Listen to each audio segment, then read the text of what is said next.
What if I told you I had found a way to make men less depressed, give them higher self esteem, give them greater happiness in their marriage and in their family, which would result in less divorces and make their children proud of them?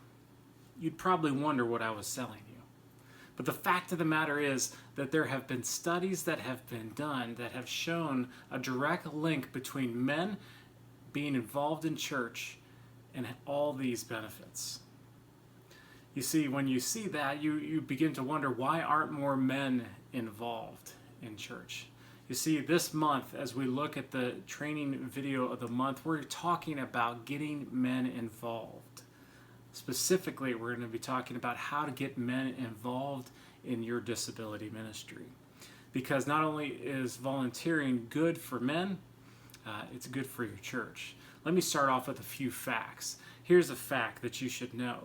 Up to 88% of marriages fail when there's a child with a disability.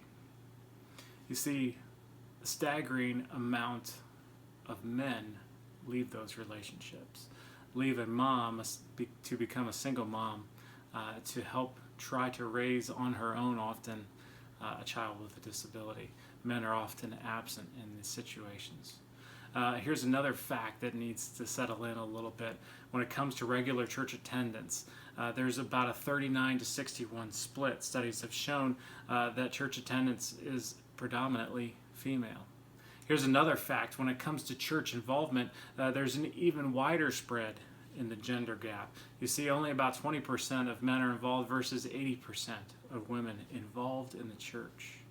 So when we look at men, and we look at the church, and we look at the home specifically, homes within the disability community where there's a child involved with a disability, but we find that men are alarmingly absent. Men are missing in action.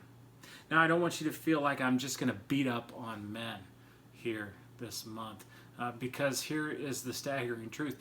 Men do need the church, but more importantly, the church needs men.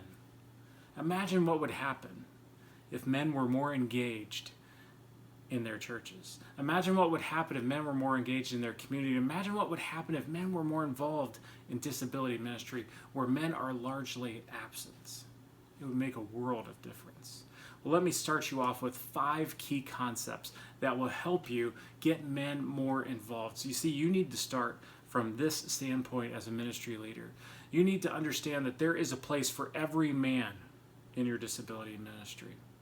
If you can't find a place for everyone, you're probably not thinking big enough about disability ministry.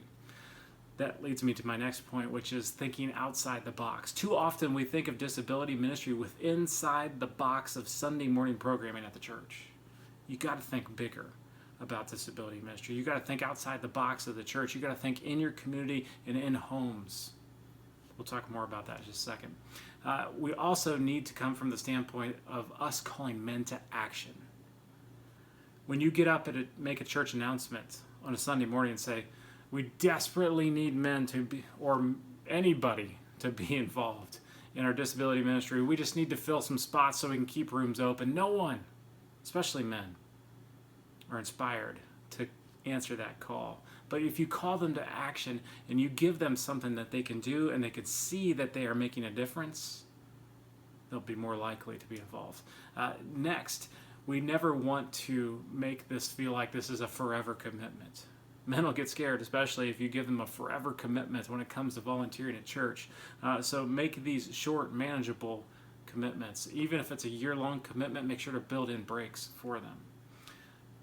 And here's another one that's super important when it comes to getting men involved. Don't wait for them to become men before you ask them to help.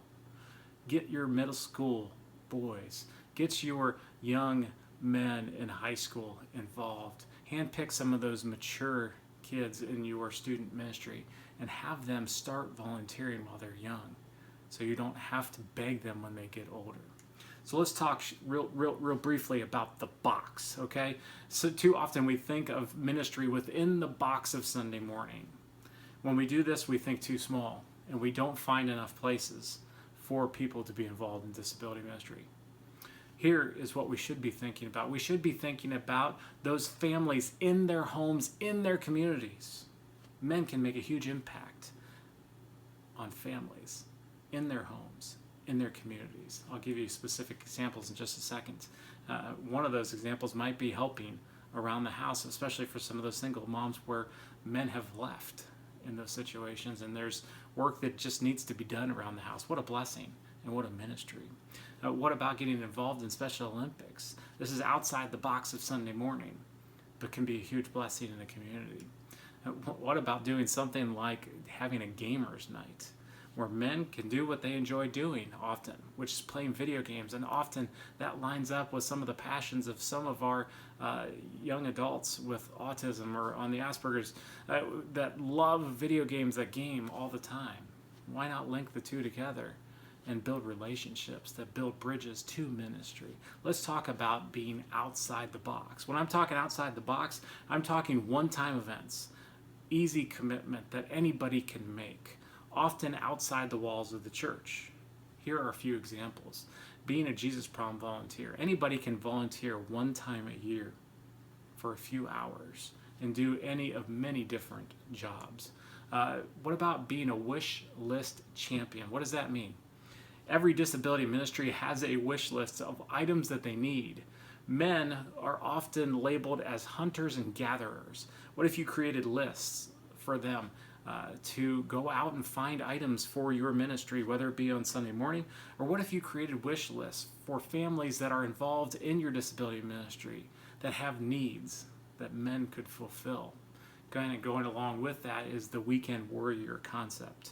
What if there are families within your ministry that have needs at home, whether it be construction, whether it be yard work, you name it, that men are good at, that you could connect a group of men, maybe from your men's ministry or from your church, to go out and work for some of these families that have special needs children or are in the special needs community. And like what I mentioned just a minute ago, the Gamers Night is a great outside the box opportunity for men to get involved in building relationships which lead to ministry. Now let's think out between, you have outside the box, you've got inside the box, and somewhere in between. Let me give you 10 different opportunities where men can get involved. What about security? Every disability ministry seemingly has someone within their ministry that's a runner, that likes to run for the door. What if you had a position for men to be security and stand outside the doors so those runners don't get a chance to make it out the door? What about once a month being a respite volunteer? So maybe someone has done a Jesus Prom event where they've had a good experience. Invite them to come monthly to be a respite volunteer. An outing chaperone is another great opportunity for men to be involved.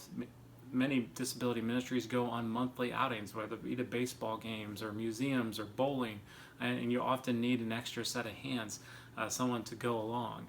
It's a great way for men to get comfortable in volunteering, again, in giving opportunities for relationships to be built. Van drivers. Oftentimes, one of the greatest obstacles for people coming to church is lack of transportation. Public transportation doesn't run on Sunday mornings.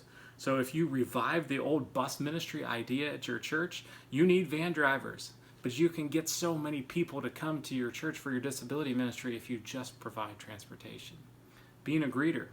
What if you had people standing at your doors, waiting to greet families coming in that have disabilities, and you could greet them especially and take them to where they need to be and help out in any way that's necessary? What about being a small group host? Maybe you're not ready to be a small group leader, but oftentimes small groups need a place to meet.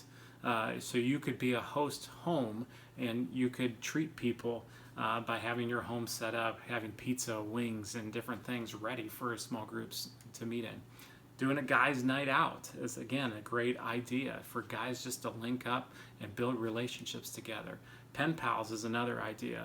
So maybe you want men to get involved to build relationships. What if you had men in charge of writing letters or sending text messages to people who had visited one time, that you want to continue that conversation? Everybody likes getting something in the mail, but you need somebody to write those letters. Dudes in drawing is another idea. similar to like the gamers night, but this takes a little bit more of an intimate approach because it's centered around art. Maybe there's some guys in your congregation that love artwork, and there's people within the disability community that love art. So what if you just got together and worked on art? Along those lines, having a book club. If there's guys that love to read, and it could be anything. It could be comic books. It could be lengthy books and novels. What if you got together and read, not necessarily at the church, but maybe at a coffee shop or a bookstore? So these are some good in-between ideas for men to get involved in disability ministry. Now let's talk inside the box real quick. These are opportunities that you are well aware of because you manage things on Sunday morning. You always need buddies for one-on-one ministry. If you have a class on Sunday morning and you have several people in your class, it's always good to have a table host, someone that can sit at each of the individual tables to help facilitate conversations and, again, build relationships to get to know people. We always need teachers if we have classes. Not everybody's comfortable being a teacher, however, so that's why it's great to have table hosts. A small group leader, if you don't have something on Sunday morning, maybe you have something midweek, if you have a friendship group or other types of group that meet in your community, we always need small group leaders in addition to those host homes. Another idea that's a little bit more inside the box that maybe takes a little bit more commitment, and again, this is an inside the box thing, it's maybe a weekly commitment or it's happening more often than just a couple times a year, the idea of having athletes in action. One of the biggest issues facing the disability community is just physical health. What if you got guys at a gym that love to work out? What if you had a club of guys that met once a week at the gym to work out? They could do anything from playing basketball together to actually lifting weights together to going walking, jogging, running, anything that there's a shared interest. What about being a mentor? Linking up one-on-one with somebody with like-minded interests, where they could work together and help each other become better men, hold each other accountable. Consider family adoption. Now, I'm not talking literal adoption here. I'm talking having a family being adopted by another family. So no one is alone on the holidays. No one is alone for birthdays. So your family and you as a man have an opportunity to bless another family or another set of people or an individual by buying them gifts on their birthday or on holidays, to inviting them over. Again, the idea of not letting anyone be alone. So taking them to church is another thing that you would do on Sunday morning to make sure that they have a way to church or to groups, cheering them on when they're at Special Olympics and just getting involved in their lives. Another idea would be becoming a guardian. You can literally, through the court systems within your county, become a guardian of somebody who has an intellectual developmental disability that maybe has no family member left in their lives. This is a great way to take a next step to get heavily involved in someone's life to make a huge difference. This is an inside the box thing because of the level of commitment. Again, that might not happen much within the walls of the church, but it's a high level commitment. So these are over 20 different opportunities, real quickly, that men can do to get involved in disability ministry. Never think that there's not a place for men to be involved. And never undersell the importance of having men involved, because they can make such a huge difference. When men are involved in church and when the gender ratios are pretty even, it means that church is healthy and growing. Same thing for your disability ministry. If you have healthier ratios, more even ratios, you've probably got a healthy and growing ministry. So you should strive to get men involved. Hopefully this has generated some ideas for you. We've created a one-page document as well that you can download that gives you more details on some of the things that I shared today. So we'll hope that you'll check that out at abilityministry.com. Thank you for tuning in to another one of our training videos today.